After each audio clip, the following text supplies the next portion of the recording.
자, 인구 봅시다. 조용히 하자, 조용히 하자. 얘들아, 인구도 몇 문제? 한 문제. 많으면 두 문제. 많으면 두 문제. 인구에서 뭐 나올까 주로? 인구수. 우리나라 인구 구조 나와. 이 나라의 인구 구조. 조금 이따 이야기하겠지만 인구 구조는 얼마나 할까? 인구의 구성 상태거든요. 그래서 어느 지역에 인구 구성이 어떻게 나타나느냐? 요걸 물어. 거꾸로 얘기하면 이렇게 인구 구성이 나타나는데 어느 지역이 이게? 물어보단 말이야. 어느 지역이 이게? 근데 그 어느 지역을 우리는 앞에서 쭉 배워와. 그렇기 때문에 크게 어렵지 않습니다. 도시냐? 촌락이냐? 공업이 발달했냐? 안 했냐? 위성 도시냐? 아니냐? 이런 것들을 주로 묻는단 말이야. 나중에 문제 풀어보면서 우리가 어떤 점들을 짚어봐야 되는지 살펴보도록 하겠습니다. 그리고요, 하나 더 이제 점점 우리 사회에서 심각한 이슈로 대두하고 있는 다문화. 다문화 사회에 관해서 출제가 되는데 아무래도 이 다문화 사회 이야기할 때는 누구를 빼놓을 수 없어? 결혼 이민자랑 외국인 노동자를 빼놓을 수 없거든요. 근데 생각해봐, 결혼 이민자는 주로 넘어와가지고 어디에 공포해 있어? 가정. 가정이 우리나라에서 어디에 주로 공포해 있어? 우리나라에서. 왜 들어와? 결혼 이민자분들이 왜 들어오니? 결혼하려고 들어오는 거잖아. 누구랑 남자랑 결혼하겠지. 그런데 주로 이분들이 누구랑 결혼하냐면 짝이 없는 분들이랑 결혼하겠지. 근데 짝이 어디에, 짝 없는 남자들이 어디에 많냐면 맞아, 촌락이야. 왜 촌락이야? 여자가 없어요. 요거 한번 선생님이 설명드렸어요. 이촌향도 현상에 대한 이야기 했었잖아. 이촌향도가 촌락에서 향도 맞지? 촌락에서 도시로 향하는 거잖아. 상식적으로 생각해. 촌락에서 도시로 사람들이 빠져나가는데 젊은이들이 많이 빠져나가겠어? 어르신들이 많이 빠져나가겠어? 젊은이. 맞아, 젊은이들이 많이 빠져나간다. 젊은이를 우리 조금 이따 다룰 거야. 청장년층이라고 부르는 거죠. 청년과 장년.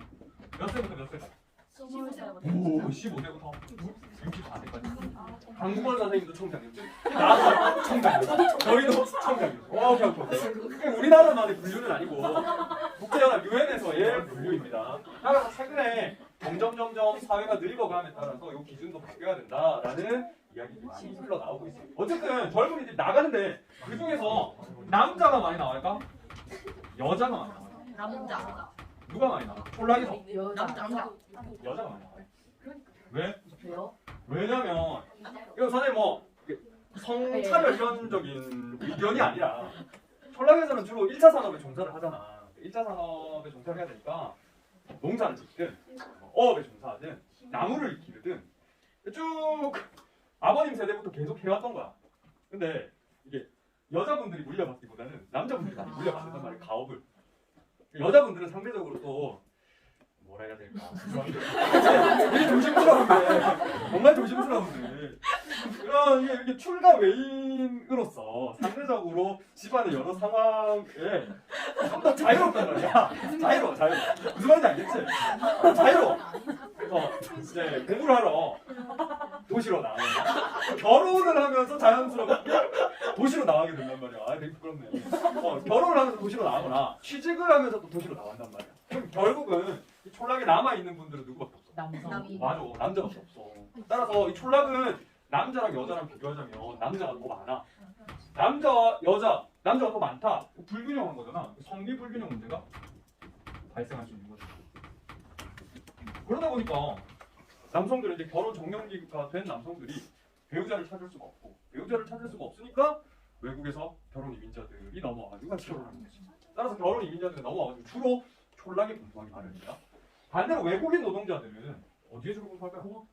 맞아요. 도시에 공부합니다. 특히나 뭐가 발달한? 공업이 발달한 공업 도시에 주로 공부하는 거죠. 외국인 노동자들은 왜 들어오는 거야 그러면? 맞아, 돈 벌려고 들어오지. 왜 우리나라에 그러면 돈 벌려고 들어올 수 있었을까? 네?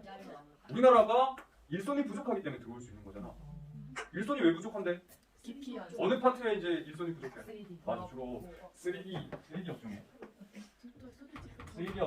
일손이 부족한 거야. 그게 역설적인 거지, 맞지? 우리나라 실업률 되게 높잖아. 하지만 3D 업종에서는 일자리 단위 계속 지속되고 있어. 이유는 이제 뭐 교육의 인플레 때문에 여러 요인이 있겠지만 학생들의 눈높이가 너무 높은 거지. 대기업을 선호하고 중소기업은 잘 안 가려고 하니까 중소기업에서는 일손이 부족하고 그러다 보니까 외국인 노동자들이 들어올 수밖에 없는 거죠. 따라서 도시에 주로 외국인 노동자가 있습니다. 뭐 물어볼까요?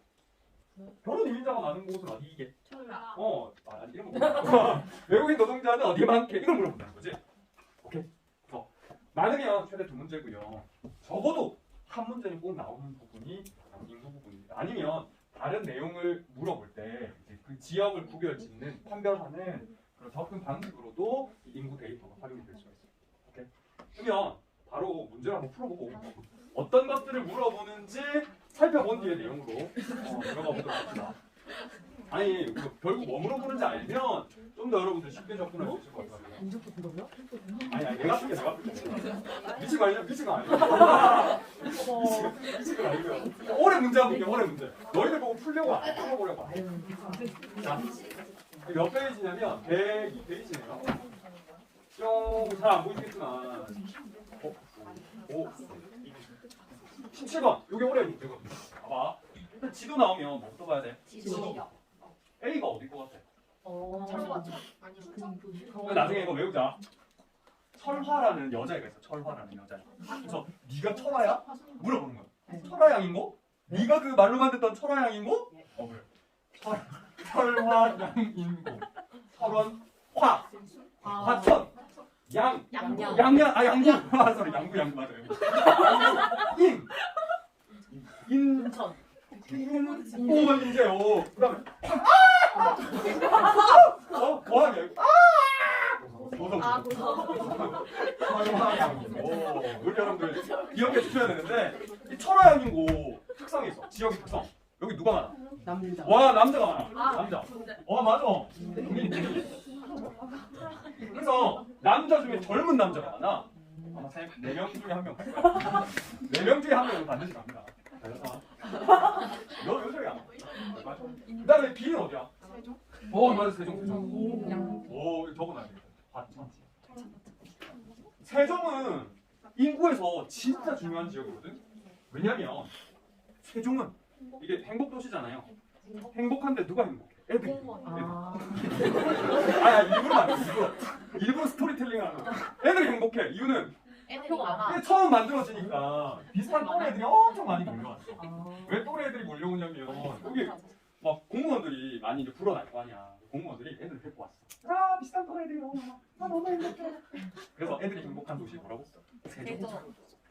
왜 애들이 행복하냐고 이야기하냐? 우리나라에서 유소년층 비중이 가장 높은 지역 세종입니다. 문제 풀 때 세종은 반드시 나오거든요. 이거는 꼭 기억해요. 그다음 C는 어디 C? 거기. 거제.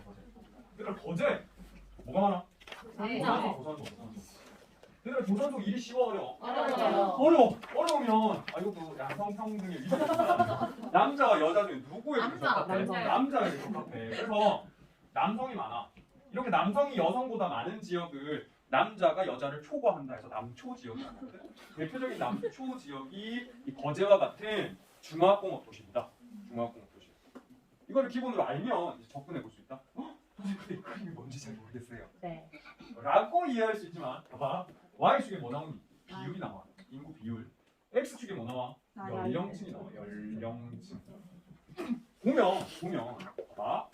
살짝 위쪽으로 이렇게 올라갑니다. 상대적으로 어르신들이 조금 더 많아요. 어르신. 살짝. 다와 다는 어때? 살짝. 가보다는 어느 쪽에? 뒤쪽에 있어. 뒤쪽. 그래서 평균적인 연령이 가에 비해서 다가 젊은 편이야. 보여? 눈에 보여? 네. 막대기의 분포를 보면 평균적인 연령대를 우리가 알 수 있단 말이야. 이해돼? 요걸 인구 피라미드라고 해서 이거 조금 이따 공부할 거야. 이렇게. 그러면 화천이랑 세종이랑 거제 중에 제일 늙은 동네가 어디? 사천. 거제는 시잖아. 세종도 시잖아. 화천은 군이거든요. 어떻게 늙었을 것 같아? 화천은 젊은 남자애들 빼고는 전부 다 어르신들이거든. 그래서 젊은 층들 좀 있지만 대부분 어르신들. 그죠? 가가 뭐다? 화천이야. 그리고 우리가 조금 이따가 성비라는 개념을 또 공부할 거란 말이야. 성비가 뭘 것 같아? 여성 남자. 맞아. 여성과 남성 비. 성비에서 중요한 건 여자일까 남자일까? 남자. 이게 여자야. 성비의 개념이 뭐냐면 여자 100명당 남자 수거든. 그럼 성비를 뜻하는 건 남자 수야. 오케이? 성비의 기준이 되는 숫자 100입니다. 이유는 성비가 100이면 여자와 남자의 숫자가 똑같다. 성비가 100보다 커. 그러면 남자가 많아 여자가 많아? 남자. 오 남자가. 성비가 100보다 작아. 그럼 남자가 많아 여자가 많아? 여자. 그래서 성비는 항상 100을 쫙 그어놓고 항상 성비 문제가 정말 많이 나온단 말이야. 그럼 고민해보자. 다시. 오이! 뿅뿅! 뿅뿅! 젊은 층에서 뾰족뾰족하게 올라와 있는 데는 두 군데야. 다는 다 100%도 아니야. 맞지? 다는 여자가 훨씬 더 많은 거고 가와 나는요. 젊은 층에서 누구의 비율이 높은 거야? 남자의 비율이 높은 거야. 그치? 젊은 층에서 남자의 비율이 여자보다 겁나게 두드러지게 높게 나와. 뭐야? 하천. 그치? 그 다음 남은 건 뭐야? 세종이랑 거제잖아. 세종이랑 거제 중에 젊은 층인데 남자가 많을 법한 도시 어디야? 거제. 그치? 왜? 아까 말했잖아. 조선소. 조선소 일하는 분. 깽깽깽깽 맞죠? 아, 진짜 거제가 그런 소리 들린다니까. 진짜 쇠망치 소리 계속 들려. 쇠망치 소리가 계속 들린다니까. 깽깽깽. 아유 참. 그래서 나와 다도 구분할 수 있겠죠. 결국은 이러한 인구 특징이 나타나는 지역이 어디게든 거예요. 어디게? 이게 요즘에 트렌드야. 봐봐. 2022년 수능에 나왔지. 우리 계속 문제 풀어볼 거거든. 나중에. 2022년 6월 모평에도 비슷한 형태의 문제가 나왔죠. 그 다음에 재작년 수능에서도 비슷한 유형의 문제가 나왔습니다. 재작년 6월 모의평가 때도 비슷한 형태가 나왔어요. 그래서 2020년 6월부터 문제 형태가 이렇게 인구 피라미드를 활용하는 식의 문제들이 나오기 시작했어요. 요즘의 트렌드라고 볼 수 있습니다. 결국은 인구에서는 특히나 우리나라 인구 구조에서는 뭘 물어본다? 이러한 인구 특징이 나타나는 지역이 어디게를 물어봐요. 그죠? 자, 이걸 유념하고 다시 처음부터 내용을 한번 살펴보도록 할게요. 예전에는 진짜 문제 어렵게 나왔다. 인구가 정답식 느꼈나 봐. 출제진. 아, 인구마저 어렵게 내면 안 되겠다. 인구는 요즘에 진짜 쉽게 나와요. 사물에서는 인구가 엄청 어렵게 나오잖아. 그렇지? 막 계산하고. 근데 예전에 지리에서도 계산하는 문제가 나왔어. 인구 가지고. 근데 요즘에는 안 물어봐요. 인구는 계산하는 문제는 물어보지 않습니다. 하지만 뭐는 필요할 것 같아? 산수는 필요합니다. 산수는. 계산 안 해? 계산이야. 산수야. 산수. 자, 그러면 인구 하나 한번 살펴보도록 합시다. 우리나라 인구 분포와 인구 이동. 근데 인구 분포에 영향을 미치는 요인, 이것도 역시나 자연적 요인과 사회 경제적 요인으로 구분할 수 있어. 예전에는 뭐가 중요했다? 자연적 요인. 왜? 산에는 못 살잖아. 물을 부어야도 살 수 있잖아. 이런 자연적 요인이 중요했는데 최근에는 사회 경제적 요인이 훨씬 영향력이 커지고 있습니다. 훨씬 영향을 많이 미치는 사회 경제적인 요인 중에서도 가장 중요한 요인은 경제, 그 다음에 서비스 산업, 이런 거, 공업 이런 것들이 중요해지고 있죠. 그리고 우리나라 인구 분포를 한번 살펴보도록 할게요. 60년대 이전에는 우리가 농업 사회였잖아. 농업 사회다 보니까 인구가 밀집해 있는 지역은 주로 따뜻하고 평야가 넓게 나타나는 지역이 인구가 많이 살았었어요. 하지만 산업화 시기를 겪으면서 어떻게 됐다? 인구는 어디에 밀집하기 시작한 거야?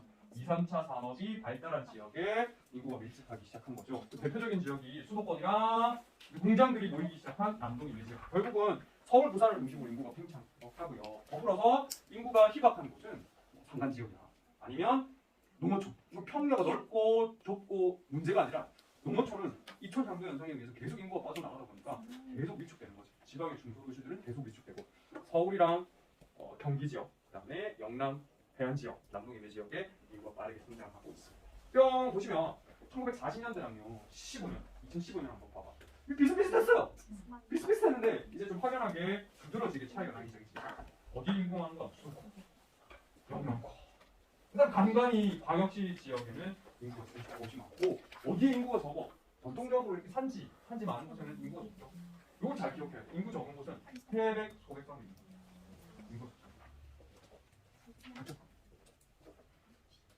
자, 그러면 우리나라 인구 이동은 크게 여기서는 중요하지 않은데 나중에 1등급 문제로 왕왕 스토리니까 내용만 짚고 넘어가면 진짜 우리나라 인구 이동 60년대에서 80년대에는 주로 어디에서 어디로 이동이 많이 됐냐면 전락에서 대도시 지역 또는 공업 도시 지역으로 인구가 많이 이동했습니다. 90년대 이후는 공부했었어.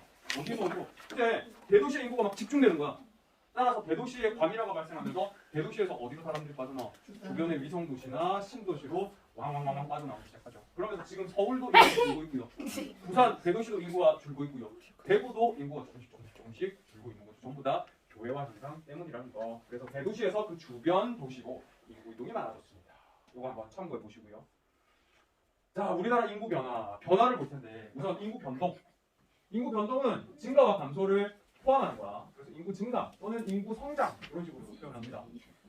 우리나라 인구 계속해서 증가하고 있죠. 근데 몇 년부터 이제 인구가 감소하기 시작했냐면 2015년부터 인구가 감소하기 시작했어요. 2015년에 정점을 치고요. 이제 인구가 조금씩 감소하고 있습니다. 근데 이 인구가 증가하냐 감소하냐 누가 결정해? 자연적 증가입니다. 사회적 증가는 결정합니다. 자연적 증가 뭘까? 출생자 수랑 사망자 수 뺀 거. 그죠? 자연적 증가. 에다가 전입 전출의 상관관계, 즉 사회적으로 증가하냐 감소하냐 뺀 게 전체 인구가 증가하냐 감소하냐 이거를 결정하는 거지. 그래서 인구 증가면은요, 뭐 의학기술 발달, 경제 발달 수준, 인구 정책 이런 것들이 영향을 미치게 됩니다. 그럼 우리나라 전체적으로 인구가 어떻게 변화해 왔는지 한번 틀에서 살펴보도록 하죠. 인구 변천 모형이라는 게 있어. 이거 몰라도 되거든.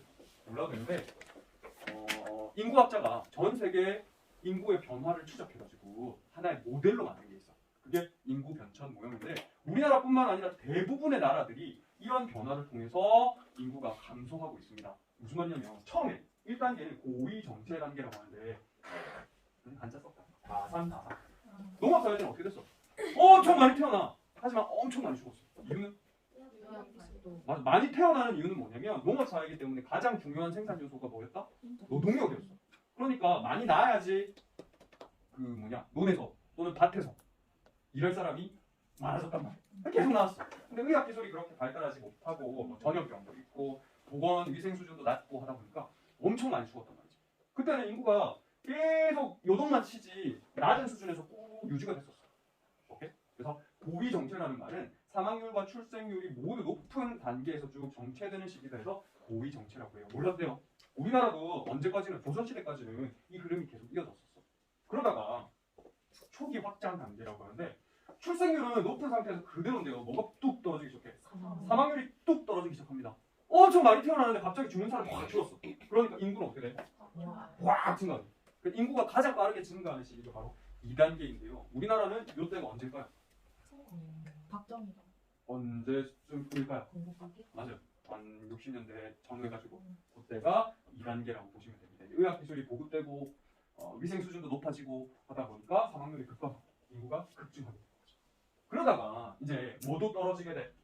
출생률이 먼저 떨어지고 나서 이제 사망률도 떨어지게 됩니다. 사망률이 먼저 떨어지고 출생률이 이제 또 떨어지기 시작합니다. 출생률이 떨어진 이유는 뭐냐면 산업화 시대에 들어갔어. 산업화 시대에 들어가다 보니까 여성들도 서비스 직종에 종사하기 시작한 거지. 사회로 진출하게 된 거지.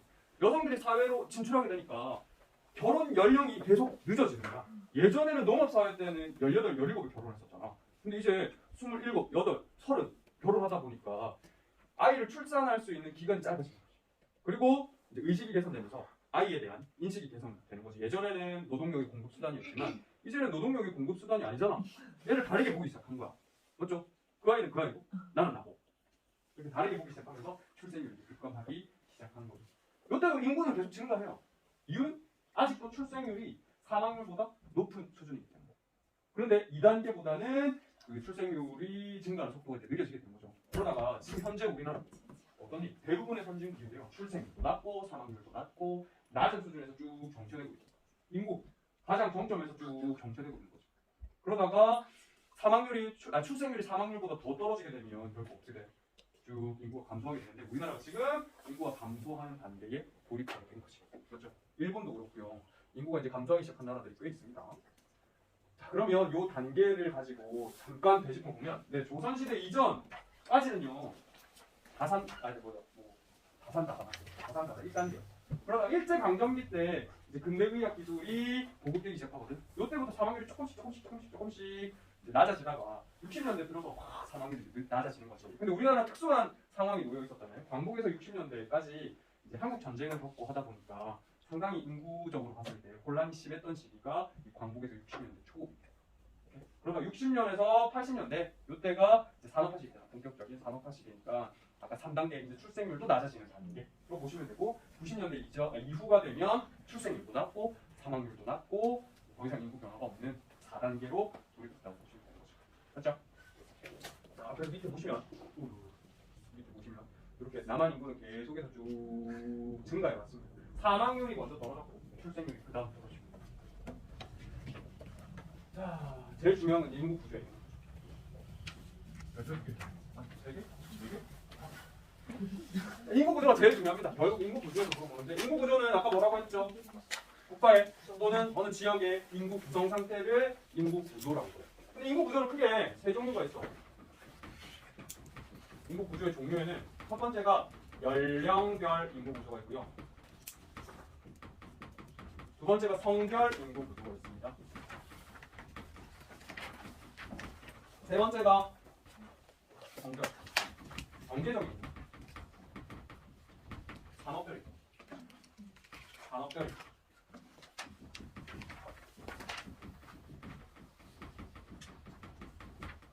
크게 인구 구조에서는 이 세 가지 측면이 있습니다. 연령별 인구 구조는 말 그대로 볼까요? 연령에 따른 인구 구조. 맞죠? 연령층. 우리 공부했었죠? 뭐뭐 했다고? 연령층. 첫 번째 제일 어린 아이들이 청장년층. 맞아, 유소년층. 왜 이러지? 기타 풀어놓은 것도 아닌데. 유소년층. 유소년층은 몇 세부터 몇 세?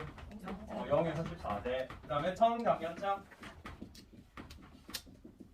15세에서 64세. 그 다음에 노년층. 65세 이상. 이 중에 제일 중요한 게 누구야? 청장년층 제일 중요해. 왜? 이 청장년층이 결국은 생산 가능 인구야. 생산 가능 인구. 생산을 담당하는 인구.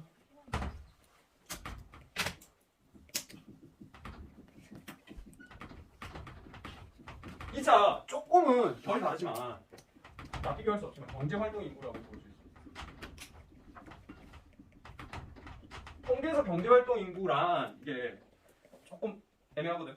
실업률을 뺀 생산 가능 인구에서 실업자를 뺀 순수하게 경제활동에 임하고 있는 6개월 이상 경제활동에 임하고 있는 사람들을 경제활동 인구라고 하는데 어찌됐건 이 청장년층이 경제활동을 하고 있으니까 경제활동 인구라는 표현을 왕왕 쓰기도 합니다. 알겠죠?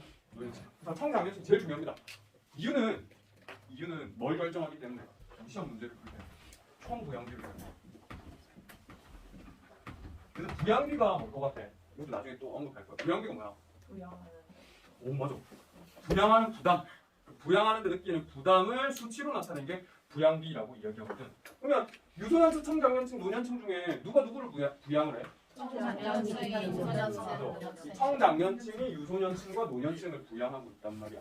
그래서 만약에 청장년층 인구랑 유소년층 인구, 노년층 인구가 같다면 청장년층 한 명이 한 명을 부양하는 거거든. 근데 이게 1보다 넘어서기 시작하면 부담이 되기 시작합니다. 내가 한 명 이상을 부양을 해야 되니까. 맞죠? 그래서 총 부양비를 결정하는 게 누구다? 청장년층이죠. 그럼 아까 선생님이 숫자 계산해야 된다고 했잖아. 산수가 필요하다고 했잖아. 지리에서는 뭐만 물어보냐면 총 부양비가 크냐 작냐 많이 물어봐요. 그럼 총 부양비가 크냐 작냐 누가 결정할까? 청장년층.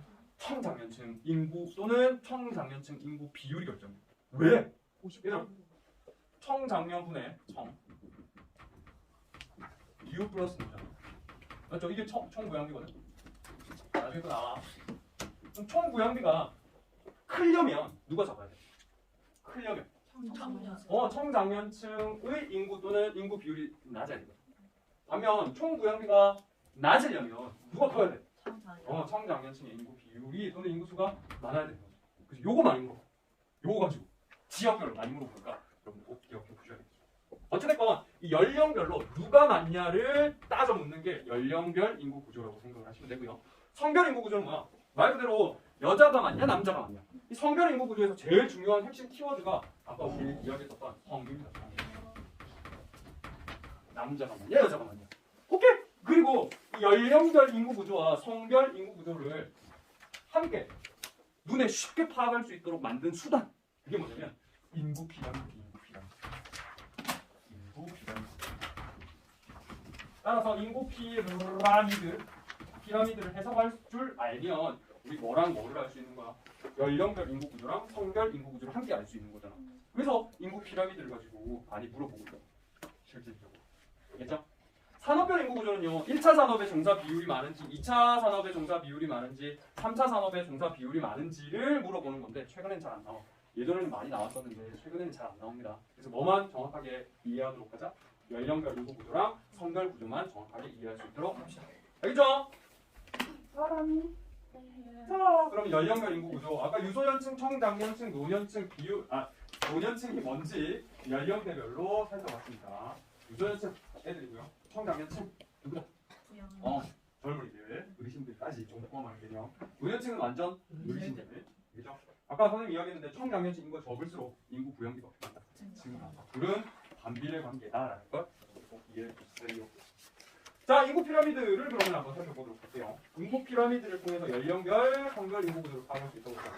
밑에 인구 피라미드 모형이 나옵니다. 시기별 인구 구조에 변화해가지고 인구 피라미드가 세 가지가 나오는데 일단 모습이 어떤지를 살펴봐요. 짠, 이렇게 욕같이 생겼거든요. 욕같이 생겼단 말이야. 여기 있어요.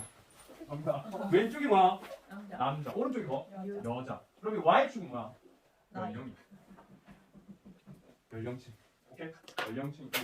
X축은 뭐야? 비율이야, 비율. 맞죠? 이게 절대적인 수치로도 나올 수 있고 비율로도 나올 수 있는데 주로 비율로만 출제가 됩니다. 그래서 보면 한눈에 잘 안 들어와. 한눈에 잘 안 들어오지만 여러분들 눈에 들어올 수 있도록 익혀. 우선 제일 중요한 건 연령층별로 구분 짓는 겁니다. 아까 0세부터 14세까지가 뭐라고 했어? 유소년층이라고 했잖아. 딱 줄을 3개를 그어줘야 돼. 이게 유소년층이야. 그 다음 64세까지가 뭐야? 청장년층. 그 다음에 어르신들, 노년층. 따져서 보면 여러분들 눈에 쉽게 좀 들어올 수 있을 것 같습니다. 60년에는 누가 제일 많았어? 유소년층이 제일 많았는데 남자가 많아, 여자가 많아? 남자. 남자가 거의 10%잖아. 남자가 조금 더 많구나. 남자가 여자보다 좀 더 많구나. 알 수 있고요. 청장년층. 잘 눈에 들어오지 않네. 눈에 잘 들어오지 않으면 질문하지 않습니다. 노년층의 비율이 좀 낮구나. 이런 것들을 파악할 수 있는 게 뭐다? 인구? 뭐라고? 피라미드. 아까 우리 문제에서 봤던 건 이거를 어떻게 한 거야? 눕혀놓은 거고. 남자 여자 합쳐가지고 눕혀놓은 게 아까 문제에서 봤던 피라미드. 그러면 이 피라미드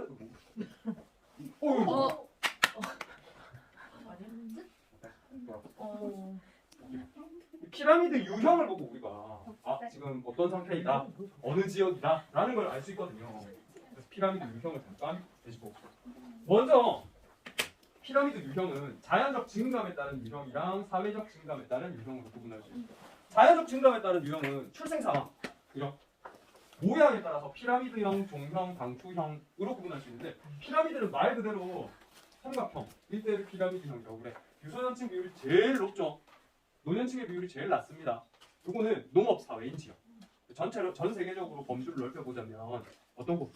저개발국이나 개발도상국이 피라미드형에 가깝고요. 그러다가 점점 경제가 발전하면 산업화로 들어서게 되고 하다 보면 이제 애를 낳는다 안 낳는다? 안 낳아. 그러다 보니까 전체적인 모양이 어떻다? 종을 엎어놓은 것과 비슷한 종형이 되는 거고요. 그러다가 더 안 낳는다. 거의 우리나라죠. 더 안 낳는다면 방추형이 되는데 방추가 아니고 포탄. 이런 게 방추라고. 방추. 우리나라는 선진국형인 방추형입니다. 오케이? 그다음 중요한 건 사회적 증감. 주로 인한 인구 피라미드죠. 사회적 증감에 따른 유형은 두 가지가 있어. 뭐랑 뭐? 별형이랑 표주학. 요걸 잘 이해해야 되는데 별형은 뭐야? 별의 형태를 띈 거야. 별의 형태 말 그대로. 누가 많아? 맞아, 청장년층이 많아. 청장년층. 그러면 이 별과 같은 형태는 어디에서 주로 볼 수 있냐면 청장년층이 많은 곳은 도시거든요. 도시에서 별과 같은 형태의 인구 피라미드가 잘 나옵니다. 청장년층이 많다 보니까 이 청장년층이 결국은 2세를 생산하잖아. 유소년층도 상대적으로 좀 많아요. 그러면 이 청장년층이 어디서 온 걸까요? 촌락에서 온 겁니다. 촌락에서. 왜? 이촌 향도 현상에 의해서 촌락의 인구가 도시로 이동하거든요. 특히 청장년층이. 그러므로 농촌은 어떠냐면 청장년층이 여기 홀쭉해. 요빈 홀쭉한 허리가 다 어디 간 거야? 도시고. 그다음에 비교적 촌락에서는 노년층의 비율이 엄청나게 높게 나타납니다. 그래서 별의 모양을 띈 건 어디다? 도시. 표주박. 호이 호이 여기 표주박처럼 생긴 건 어디다? 농어촌이다. 촌락이다. 요거를 구분할 수 있으면 아까 우리 그 문제를 쉽게 이해할 수 있어. 아 모양이 어떻다? 별에 가깝다. 도시겠네. 표주박과 가깝다. 그럼 촌락이구나 라는 걸 우리가 대략적으로 유추할 수 있는 거죠. 그렇죠? 네. 네, 우리나라 시기별 인구 구조 피라미드형에서 지금 완전 뭐 난리 났습니다. 그죠? 15년 당추형 건축했잖아. 몇 년 만에 지금 50년 만에 당추가 된 거야. 60년. 예상하기로는 역삼각형 될 거야. 역삼각형. 그래서 우리나라가 사라질지도 모른다는 위험한 예측을 하고 있습니다. 짠, 이게 이제 연령층별 인구 구성비의 변화인데요. 보면 0에서 14세가 유소년층이잖아요. 일단 2010년에서 2020년 사이에 이제 꺾이기 시작합니다. 아까 선생님 2015년이라고 했지. 청장년층 비율이 이제 2015년에 꺾이기 시작했어요. 그동안은 계속 늘었거든요. 꺾이기 시작. 중요한 건 꺾이지 않는 마음이 꺾여요. 계속 낮아지고. 문제가 이제부터 뭐가 심각해지는 거야? 청장년층 인구가 주니까 비율이 주니까 총 부양비가 계속 늘어나요. 이제 복지 문제가 본격적으로 시작될 수도 있다는 거죠. 자, 유소년층의 인구 비율과 노년층의 인구 비율 참고하시면요. 아무래도 도시 지역이 유소년층 인구 비율이 높게 나타나겠죠. 대표적인 지역이 아까 어디라고 해서 꼭 기억해야 돼.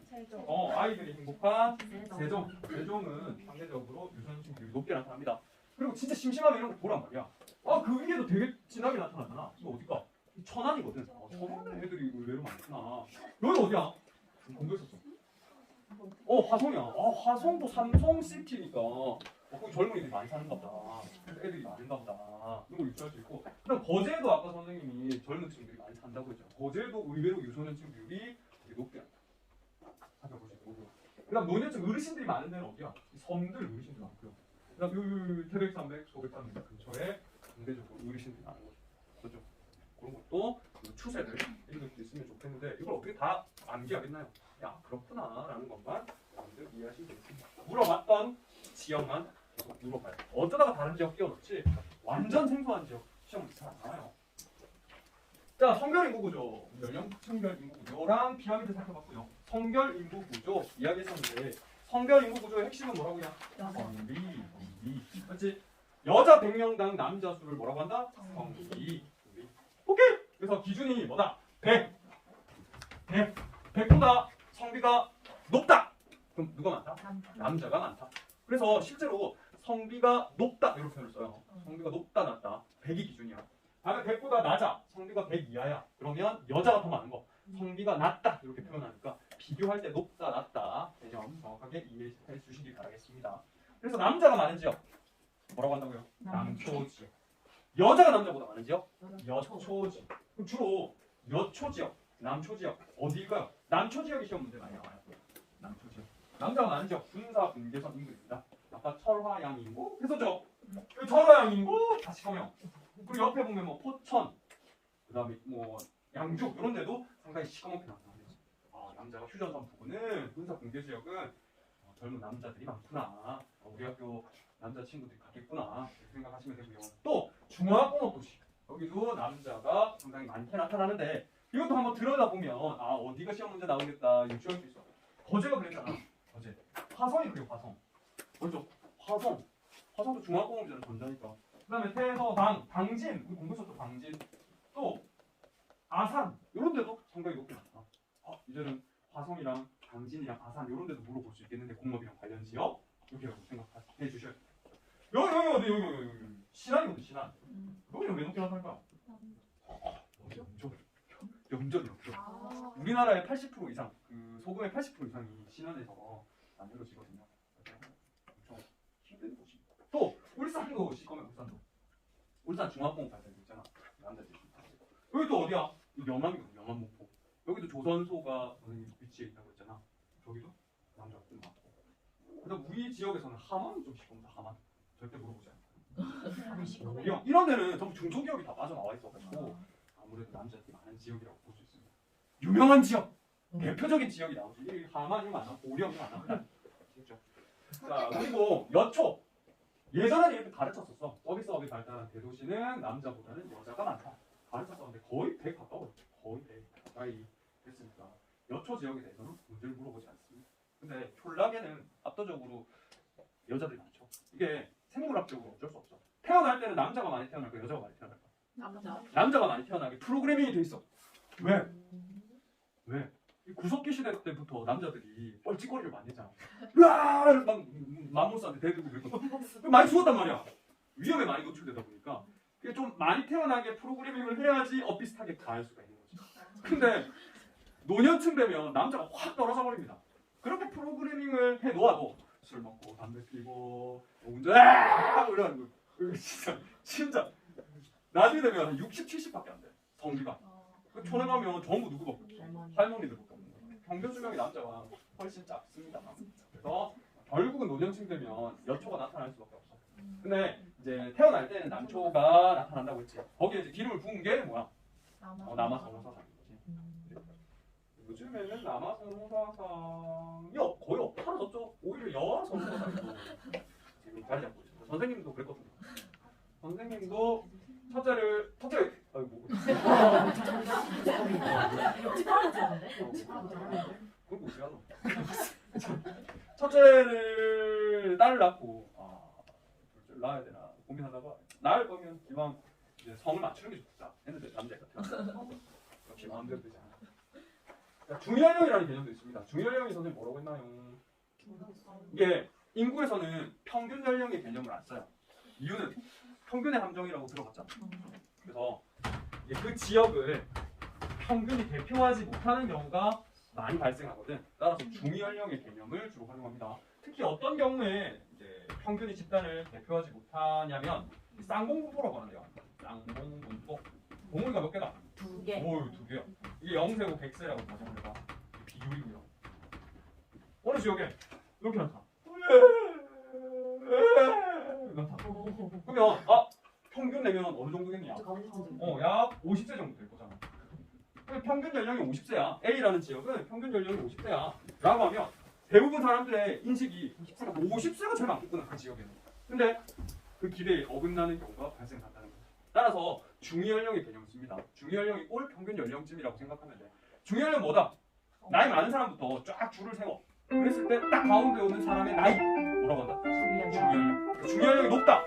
누가 많다? 어르신들이 많다. 중위연령이 낮다. 젊은이가 많다. 중요력이 높다. 촌락이다 도시다. 촌락이다. 중요력이 낮다. 도시다. 이런 기능만 가지고 있습니다.